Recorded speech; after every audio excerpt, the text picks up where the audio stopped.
ವಿಶ್ವಾಮಿತ್ರ ಮುನೀಂದ್ರರಿಗೆ ಪ್ರಣಾಮಗಳು. ದೇವೇಂದ್ರ, ಏನಿದು ನಿನ್ನ ಉದ್ದಟತನ? ಕ್ಷಮಿಸಿ ಮುನೀಂದ್ರ, ಕೋಪವೇಕೆ? ನಾವೆಂದೂ ನಿಮ್ಮ ವಿಷಯದಲ್ಲಿ ಅಪಚಾರ ಮಾಡಿಲ್ಲ. ದಯಮಾಡಿ ಸ್ವರ್ಗದ ಆತಿಥ್ಯವನ್ನು ಸ್ವೀಕರಿಸಿ. ನಿನ್ನ ಆತಿಥ್ಯವನ್ನು ಸ್ವೀಕರಿಸಲು ನಾವಿಲ್ಲಿಗೆ ಆಗಮಿಸಿಲ್ಲ. ನಿನ್ನ ಉದ್ದಟತನಕ್ಕೆ ತಕ್ಕ ಶಾಸ್ತಿಯನ್ನು ಮಾಡಲು ಆಗಮಿಸಿದ್ದೇವೆ. ಏನಾಯಿತು ಮುನೀಂದ್ರ? ನಾನಾವ ಅಪರಾಧ ಮಾಡಿದೆ? ಮಾಡಬೇಕಾಗಿರುವ ಅಪರಾಧಗಳನ್ನೆಲ್ಲ ಮಾಡಿ ಈಗ ನಾನೇನು ಮಾಡಿದೆ ಎಂದು ಅಮಾಯಕನಂತೆ ನಟಿಸಬೇಡ. ನಾನು ನನ್ನ ತಪೋಬಲವನ್ನೆಲ್ಲ ದಾರಿ ಎರೆದು ತ್ರಿಶಂಕು ಮಹಾರಾಜನನ್ನು ಸಶರೀರನಾಗಿ ಸ್ವರ್ಗಕ್ಕೆ ಕಳುಹಿಸಿದರೆ ನೀನು ನಿನ್ನ ದರ್ಪ ದುರಹಂಕಾರಗಳಿಂದ ಅವನನ್ನು ಸ್ವರ್ಗದಿಂದ ದೂಡಿದ್ದೀಯೆ. ನನ್ನ ತಪಶಕ್ತಿಗೆ ಅವಮಾನ ಮಾಡಿದ ನಿನ್ನನ್ನು ಸುಮ್ಮನೆ ಬಿಡುವುದಿಲ್ಲ. ನೀನೇ ನಿನ್ನ ಸ್ವರ್ಗಾಧಿಪತ್ಯದಿಂದ ಚ್ಯುತನಾಗುವಂತೆ ಮಾಡುತ್ತೇನೆ ದೇವೇಂದ್ರ. ಮನ್ನಿಸಿ ಮುನೀಂದ್ರ, ಆಕ್ರೋಶವನ್ನು ಬಿಟ್ಟು ಶಾಂತರಾಗಿ. ನಿಮ್ಮಂತಹ ಮಹಾತ್ಮರನ್ನಾಗಲಿ ನಿಮ್ಮ ತಪಶಕ್ತಿಯನ್ನಾಗಲಿ ಅಪಮಾನಿಸುವ ಅಲ್ಪ ನಾನಲ್ಲ. ಆ ಉದ್ದೇಶವೂ ನನಗಿಲ್ಲ. ಹಾಗಿದ್ದರೆ ನನ್ನ ತಪಶಕ್ತಿಯ ಅರಿವಿದ್ದರೂ ತ್ರಿಶಂಕು ಮಹಾರಾಜನಿಗೆ ಸ್ವರ್ಗದ ಪ್ರವೇಶವನ್ನು ನಿರಾಕರಿಸಿ ಏಕೆ ದೂಡಿಬಿಟ್ಟೆ? ಮುನೀಂದ್ರ, ನೀವು ನನ್ನನ್ನು ತಪ್ಪು ತಿಳಿದಿದ್ದೀರಿ. ದೇವಲೋಕದ ನಿಯಮಗಳು ನಿಮಗೆ ತಿಳಿದಿಲ್ಲವೇ? ದೇವಲೋಕದ ಅಧಿಪತಿಯಾಗಿರುವ ನಾನು ಈ ನಿಯಮಗಳಿಗೆ ಬದ್ಧಿತನಾಗಬೇಕಾಗಿರುವುದು ನನ್ನ ಧರ್ಮವಲ್ಲವೇ? ಈಗ ತ್ರಿಶಂಕು ಮಹಾರಾಜನು ಸಶರೀರನಾಗಿ ಸ್ವರ್ಗ ಪ್ರವೇಶಕ್ಕೆ ಅವಕಾಶ ನೀಡಿದರೆ ಮುಂದೆ ಇಲ್ಲಿಯ ನಿಯಮಗಳನ್ನೆಲ್ಲ ಮೀರಿ ಭೂಲೋಕದವರು ಯಾರದೋ ಬಲದಿಂದ ಸ್ವರ್ಗ ಪ್ರವೇಶ ಮಾಡತೊಡಗಿದರೆ ದೇವಲೋಕದ ಪಾವಿತ್ರ್ಯತೆ ಉಳಿಯುವುದೇ? ಅಂದರೆ ತ್ರಿಶಂಕು ಮಹಾರಾಜನು ಸಶರೀರನಾಗಿ ಸ್ವರ್ಗವನ್ನು ಪ್ರವೇಶ ಮಾಡಿದರೆ ಸ್ವರ್ಗದ ಪಾವಿತ್ರತೆ ಹಾಳಾಗುತ್ತದೆ ಎಂದು ಅರ್ಥವೇ? ನನ್ನ ತಪಸ್ಸಿನ ಗೌರವಕ್ಕಿಂತ ನಿನ್ನ ಸ್ವರ್ಗದ ಪಾವಿತ್ರತೆಯೇ ಮುಖ್ಯವಾದರೆ ನಿನ್ನ ಸ್ವರ್ಗದ ಕೊಡವೆಯೇ ಬೇಡ. ಈ ವಿಶ್ವಾಮಿತ್ರನ ತಪಶಕ್ತಿ ಏನೆಂಬುದನ್ನು ಇಡೀ ಜಗತ್ತಿಗೆ ತೋರಿಸಿಕೊಡುತ್ತೇನೆ. ನನ್ನ ತಪಶಕ್ತಿಯನ್ನೆಲ್ಲ ದಾರೆ ಎರೆದು ತ್ರಿಶಂಕು ಮಹಾರಾಜನಿಗೆ ಪ್ರತಿ ಸ್ವರ್ಗವನ್ನು ಸೃಷ್ಟಿಸುತ್ತೇನೆ. ಆ ನನ್ನ ಸ್ವರ್ಗದ ಮುಂದೆ ಈ ನಿನ್ನ ಸ್ವರ್ಗ ತೃಣಕ್ಕೆ ಸಮಾನವಾಗುವಂತೆ ಮಾಡುತ್ತೇನೆ ದೇವೇಂದ್ರ. ಮುನೀಂದ್ರ, ನೀವು ಒಂದಲ್ಲ ಹಲವು ಸ್ವರ್ಗಗಳನ್ನೇ ಸೃಷ್ಟಿಸಿ, ನನಗೆ ಅದರ ಚಿಂತೆ ಇಲ್ಲ. ನಿಯಮಗಳನ್ನೆಲ್ಲ ಮೀರಿ ತ್ರಿಶಂಕು ಸಶರೀರನಾಗಿ ಸ್ವರ್ಗ ಪ್ರವೇಶಿಸುವುದು ತಪ್ಪಿತಲ್ಲ. ಈ ಸ್ವರ್ಗದ ಪ್ರತಿಷ್ಠೆ ಉಳಿಯಿತಲ್ಲ. ಅಷ್ಟೇ ಸಾಕು.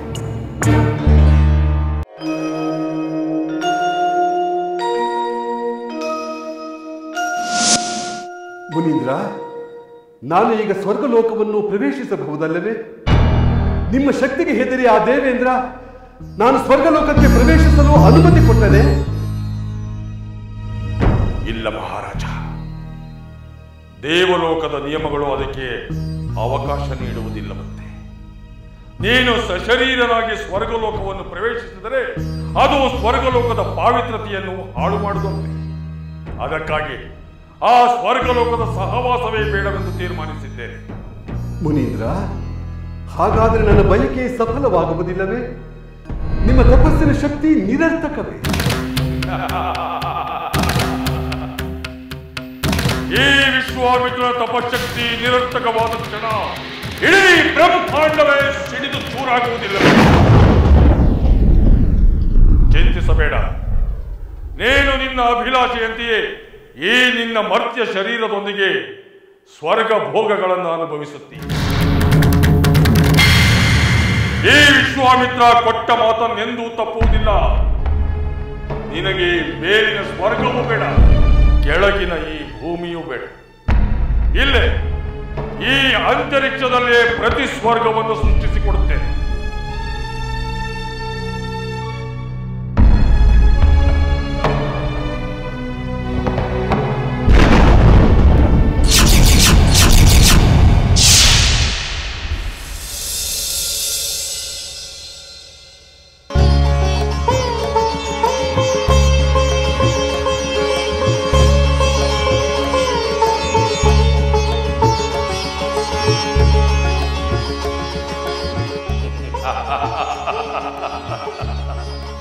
ಮಹಾರಾಜ, ಈ ವಿಶ್ವಾಮಿತ್ರ ತನ್ನ ತಪಶಕ್ತಿಯಿಂದ ನಿರ್ಮಿಸಿದ ಪ್ರತಿಸ್ವರ್ಗ ಮುಂದೆ ಇದು ತ್ರಿಶಂಕು ಸ್ವರ್ಗವೆಂದೇ ವಿಖ್ಯಾತವಾಗುತ್ತದೆ. ಈ ಸ್ವರ್ಗಕ್ಕೆ ನೀನೇ ದೊರೆ, ನೀನೇ ಇಂದ್ರ. ಮೇಲಿನ ಸ್ವರ್ಗಲೋಕದಲ್ಲಿರುವುದೆಲ್ಲವೂ ಎಲ್ಲಿಯೂ ಇದೆ. ಈ ಸ್ವರ್ಗ ಸುಖ ಭೋಗಗಳನ್ನು ನೀನು ಅನುಭವಿಸು, ಆನಂದಿಸು.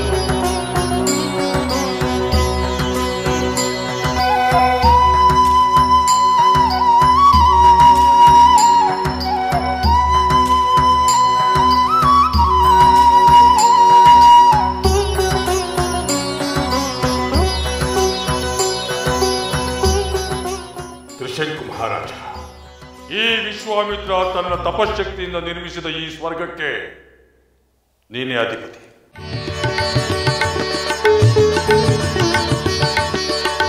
ಸ್ವರ್ಗದ ಸುಖ ಭೋಗಗಳನ್ನು ಅನುಭವಿಸು, ಆನಂದಿಸು. ಕೃತಾರ್ಥನಾದ ಕೌಶಿಕ ಮುನೀಂದ್ರ, ಇನ್ನೇಕೆ ತಡ, ಸಿಂಹಾಸನವನ್ನು ಅಲಂಕರಿಸು.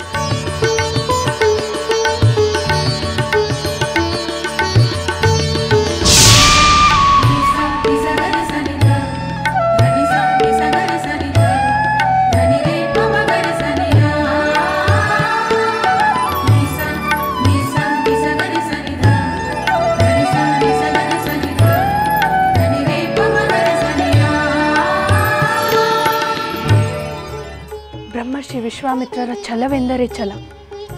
ಅವರು ಸ್ವರ್ಗದ ನಿಯಮಗಳಿಗೂ ಮನ್ನಣೆ ನೀಡಿದರು. ಅವರು ಕೊಟ್ಟ ಮಾತನ್ನು ಉಳಿಸಿಕೊಂಡರು. ತ್ರಿಶಂಕು ಮಹಾರಾಜರಿಗೆ ಪ್ರತಿ ಸ್ವರ್ಗವನ್ನೇ ನಿರ್ಮಿಸಿದ್ದು ಅದ್ಭುತವಲ್ಲವೇ? ಹೌದು ದೇವಿ, ಅದ್ಭುತವೇ. ಆದರೆ ಆ ಅದ್ಭುತ ಕಾರ್ಯವನ್ನು ಮಾಡಿದ ಅದೇ ವಿಶ್ವಾಮಿತ್ರ ಮುನಿಗಳು ತ್ರಿಶಂಕು ಮಹಾರಾಜರ ಪುತ್ರ ಹರಿಶ್ಚಂದ್ರರ ರಾಜಕೋಶಗಳನ್ನು ದಾನವಾಗಿ ಪಡೆದು ಬಿಟ್ಟರು. ದೇವಿ, ಮನ್ನಿಸಬೇಕು. ಮಹಾರಾಣಿ ಕೌಸಲ್ಯಾ ದೇವಿಯವರು ತಮ್ಮನ್ನು ಕೂಡಲೇ ಬರಲು ತಿಳಿಸಿದ್ದಾರೆ. ದೇವಿ, ರಾಜ ಹರಿಶ್ಚಂದ್ರರ ಕಥೆಯನ್ನು ನಾನು ಇನ್ನೊಮ್ಮೆ ತಿಳಿಸುತ್ತೇನೆ. ನೀನು ಹೋಗಿ ಮಾತೆಯವರನ್ನು ಕಾಣು. ಹಾಗೇ ಆಗಲಿ ಸ್ವಾಮಿ.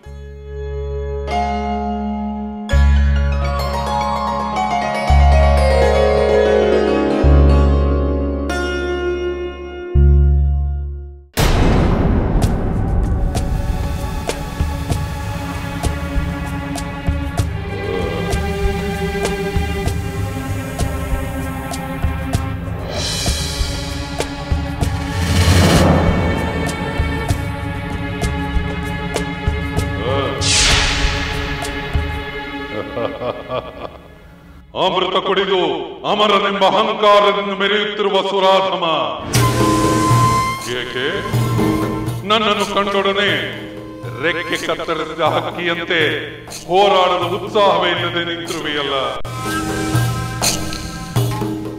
ಎಲೈ ನೀಚ, ದೇವತೆಗಳ ಎದುರು ರಾವಣ ಬರುವುದು ಒಂದೇ, ಸೂರ್ಯ ಚಂದ್ರ ಎದುರು ರಾಹು ಕೇತುಗಳು ಬರುವುದು ಒಂದೇ. ಗ್ರಹಣ ಹಿಡಿದ ಸೂರ್ಯನಂತೆ ಏಕೆ ನಿಂತಿರುವೆ? ನೆನಪಿಸಿಕೋ ನಿನ್ನ ಶಸ್ತ್ರಾಸ್ತ್ರಗಳನ್ನು, ಪ್ರಯೋಗಿಸು ಈ ರಾವಣನ ಮೇಲೆ. ಲಂಕಾಧೀಶ್ವರ ರಾವಣ, ಅಮರಲೋಕದ ಒಡೆಯ ದೇವೇಂದ್ರನೇ ನಿನಗೆ ಶರಣಾದ ಮೇಲೆ, ಸ್ವರ್ಗವನ್ನು ನಿನಗೆ ಒಪ್ಪಿಸಿ ಜೈಕಾರ ಹೇಳಿದ ಮೇಲೆ ನಾನು ನಿನ್ನೊಡನೆ ಯುದ್ಧ ಮಾಡುವುದರಲ್ಲಿ ಅರ್ಥವಿಲ್ಲ. ನಿನ್ನ ಬಲಾಪರಾಕ್ರಮಕ್ಕೆ ನಾನು ಸೋತೆನೆಂದು ಹೇಳಿ ನಿನಗೆ ಜೈಕಾರ ಹಾಕುತ್ತೇನೆ. ಕೂಡುದು ಕೂಡುದು. ಅಮೃತವನ್ನು ಕುಡಿದು ಮರಣವನ್ನು ಗೆದ್ದಿರುವ ನೀನು ನನ್ನೊಡನೆ ಯುದ್ಧ ಮಾಡಲು ಹೆದರುವ ನಿನ್ನಂತ ಹೇಡಿಯನ್ನು ನೋಡಿದರೆ ನನಗೆ ಅಸಹ್ಯವಾಗುತ್ತಿದೆ. ಎಲೈ ಸುರಾಧಮ, ಯೋಚಿಸು. ಯುದ್ಧವೇ ಮಾಡದೆ ಸೋಲೊಪ್ಪಿಕೊಳ್ಳುವ ನಿನ್ನಂಥವನಿಂದ ಇಡೀ ಸುರಲೋಕವೇ ಅಪಮಾನದಿಂದ ತಲೆ ತಗ್ಗಿಸುವಂತಾಗುತ್ತದೆ. ಏನು ಒಲವಿದ್ದಷ್ಟು ಯುದ್ಧ ಮಾಡಿ ನನ್ನಲ್ಲಿ ಸೋಲನ್ನು ಒಪ್ಪಿಕೊಳ್ಳುವಿಯಾ? ಅಥವಾ ನನ್ನನ್ನು ಕಂಡೊಡನೆ ಹೆದರಿ ಓಡಿದ ಅಂಜು ಬುರುಗ ಎಂಬ ಅಪಹಾಸ್ಯಕ್ಕೆ ಈಡಾಗಿ ಅವಮಾನಿತನಾಗುವೆಯಾ? ಹೇಳು. ಆಯಿತು, ನಿನ್ನ ಈ ಕಟು ಮಾತುಗಳನ್ನು ಕೇಳಿ ದುಃಖಿಸುವುದಕ್ಕಿಂತ ನಿನ್ನೊಡನೆ ಯುದ್ಧ ಮಾಡುವುದೇ ಲೇಸು. ಎದುರಿಸು ನನ್ನ ಅಸ್ತ್ರ ಪ್ರಯೋಗವನ್ನ.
ಸುರಾಧಮ, ನಿನ್ನ ಅಸ್ತ್ರಗಳೆಲ್ಲವೂ ನಾಶವಾದವು. ಪ್ರಯೋಗಿಸು.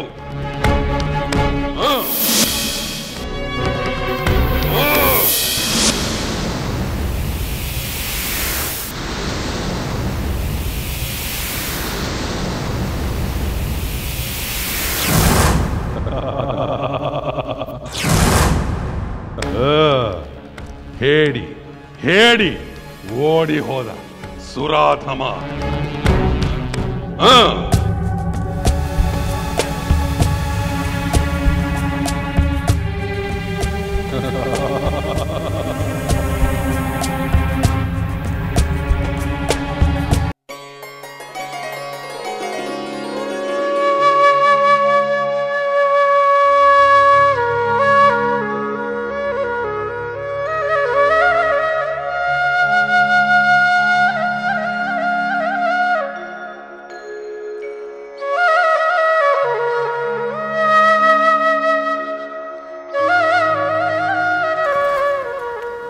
ದೀರ್ಘ ಸುಮಂಗಲಿ ಭವ.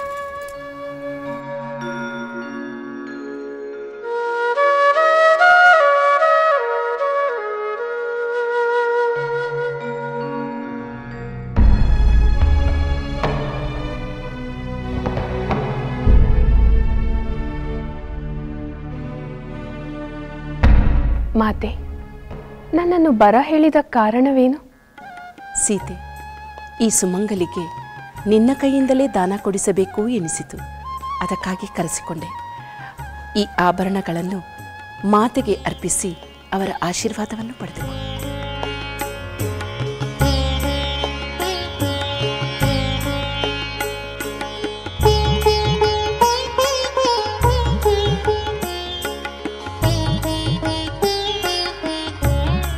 ಅಖಂಡ ಸೌಭಾಗ್ಯವತಿಯಾಗಿ ಸತ್ಪುತ್ರರ ಮಾತೆಯಾಗು.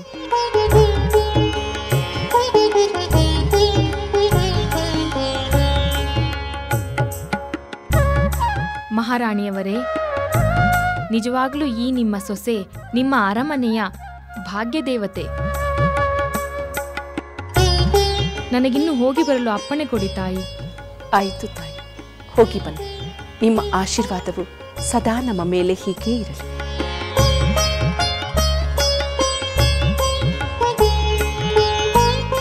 ಮಾತೆ, ಈ ಸುಮಂಗಳಿಗೆ ನನ್ನಿಂದ ದಾನ ಕೊಡಿಸಿದ ಕಾರಣವೇನು? ಸೀತೆ, ಈ ಸೌಭಾಗ್ಯವತಿಯ ಹಾರೈಕೆಯಿಂದ ನಮ್ಮ ಸೌಭಾಗ್ಯವು ಸುರಕ್ಷಿತವಾಗಿರಬೇಕೆಂಬುದೇ ನನ್ನ ಆಸೆ. ಬಹಳ ವರ್ಷಗಳಿಂದ ಈ ರೂಢಿಯನ್ನು ನಾನು ಪಾಲಿಸಿಕೊಂಡು ಬಂದಿದ್ದೇನೆ. ಇನ್ನು ಮುಂದೆ ಇದನ್ನು ನೀನು ಮುಂದುವರಿಸಿಕೊಂಡು ಹೋಗಬೇಕೆಂಬುದೇ ನನ್ನ ಆಸೆ. ಸಜ್ಜನರ ಹರಿಕೆ ನಮ್ಮನ್ನು ಕಾಯುತ್ತಿದೆ ಎಂದು ನನಗೂ ಗೊತ್ತು. ಆದರೆ ಏನು ಸೀತೆ, ಸಂಕೋಚ ಪಡಬೇಡ, ಕೇಳು. ನೀವು ನಿತ್ಯ ಧರಿಸುತ್ತಿದ್ದ ಆಭರಣಗಳನ್ನೆಲ್ಲ ಆ ಸುಮಂಗಳಿಗೆ ಕೊಟ್ಟು ಬಿಟ್ಟರಲ್ಲ. ಏಕೆ ಮಾತೆ? ಅರಮನೆಯಲ್ಲಿ ಬೇರೆ ಆಭರಣಗಳು ಇರಲಿಲ್ಲವೇ? ಅವೇ ಬೇಕು ಎಂದು ಆಕೆ ಏನಾದರೂ ಆಸೆಯಿಂದ ಕೇಳಿದಳೆ? ಇಲ್ಲ ಸೀತೆ, ಈ ಸುಭಿಕ್ಷ ನಾಡಿನಲ್ಲಿ ಆಸೆಯಿಂದ ಬೇಡುವ ದೀನರು ಯಾರೂ ಇಲ್ಲ. ಹಾಗಾದರೆ ನಿಮ್ಮ ಒಡವೆಗಳನ್ನು ಏಕೆ ಕೊಟ್ಟಿರಿ? ನೀವು ನಿರಾಭರಣೆ ಆಗಿರುವುದನ್ನು ಕಂಡು ನನಗೇಕೋ ಧರಿಸಿ ಆನಂದ ಪಡಬೇಕು ಎಂಬ ಮನಸ್ಸೇ ಇಲ್ಲದಿದ್ದ ಮೇಲೆ ಆ ಆಭರಣಗಳು ಏಕೆ ಬೇಕು? ಏಕೆ ಮಾತೆ? ಏನಾಯಿತು? ಇಂಥ ನಿರಾಸಕ್ತಿ ಏಕೆ?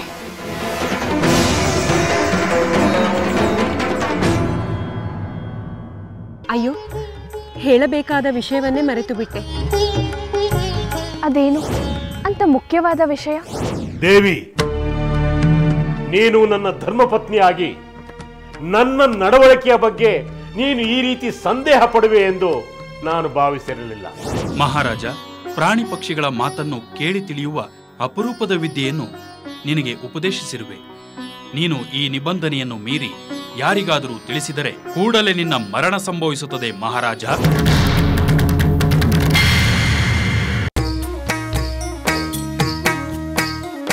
ಲಂಕೆಯಲ್ಲಿನ ದುರುಳ ದರ್ಪವು ಸೀತೆ ಸಹನೆಗೆ ಸೋತಿತು.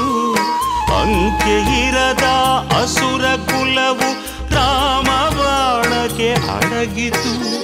ದೂರವಿರಲಿ ಸನಿಹವಿರಲಿ ರಾಮ ಹೃದಯ ನಿವಾಸಿನಿ. ಯುಗವು ಯುಗವು ಸಾಗಲಿ ಅಕಳಂಕ ಪ್ರೇಮ ಪ್ರಬೋಧಿನಿ. ಅಮರ ಗಾಥೆ ಧರಣಿ ಜಾತೆ ಸಾಧ್ವಿ ಸೀತೆ ಸುಚರಿತೆ. ಸಹನ ಶಕ್ತಿ ಪತಿಯ ಭಕ್ತಿ ಲೋಕಮಾನ್ಯ ವಂದಿತೆ.